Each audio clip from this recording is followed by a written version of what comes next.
Alright, so we're getting ready to start the blood transfusion. The very first step is to check the doctor's order.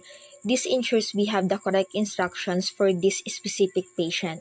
Then moving on to number 2, we identify the patient. This involves confirming their identity against the blood product. Following that, at number 3, we explain the procedure to the primary caregiver and patient. We also ask them to report any symptoms like chills, itching, or rash, as these are common signs of a blood transfusion reaction. At number 4, we wash hands and put on clean gloves. This is essential to observe appropriate infection control procedures. We gather all the materials needed, including the blood from the lab. It's vital to note that the blood cross-matching tag has the same information as encoded in the blood bag and tubing. Blood group and type, expiration date, patient's name, inspect blood for clots, serial number, and blood bag tubing number. This thorough gathering and checking of labels on the blood bag and verifying the blood with 2 nurses and 1 medical lab helps to minimize chances of wrong blood transfusion.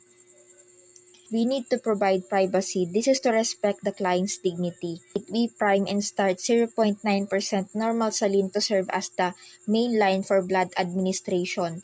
Remember to keep the vein open. 0.9% has the same osmolarity as human blood. IV fluids containing dextrose can cause clumping of red blood cells. The IV should be started before obtaining blood in case the procedure takes longer than 30 minutes. Take vital signs. This serves as baseline data, and any change will indicate a transfusion reaction. This is done before administering the blood, as to start the infusion of the blood product at a slow rate for the first 15 minutes. Slow initial infusion is needed to check for a transfusion reaction. We must also stay with the patient for 5 to 15 minutes for monitoring. After this initial period, we then regulate to desired rate. We assess the patient for flushing, dyspnea, itching, hives or rash, or any unusual comments. These signs may be an early sign of a transfusion reaction. The rate must be controlled while the transfusion reaction is monitored. Is to record administration and the client's reaction towards the management.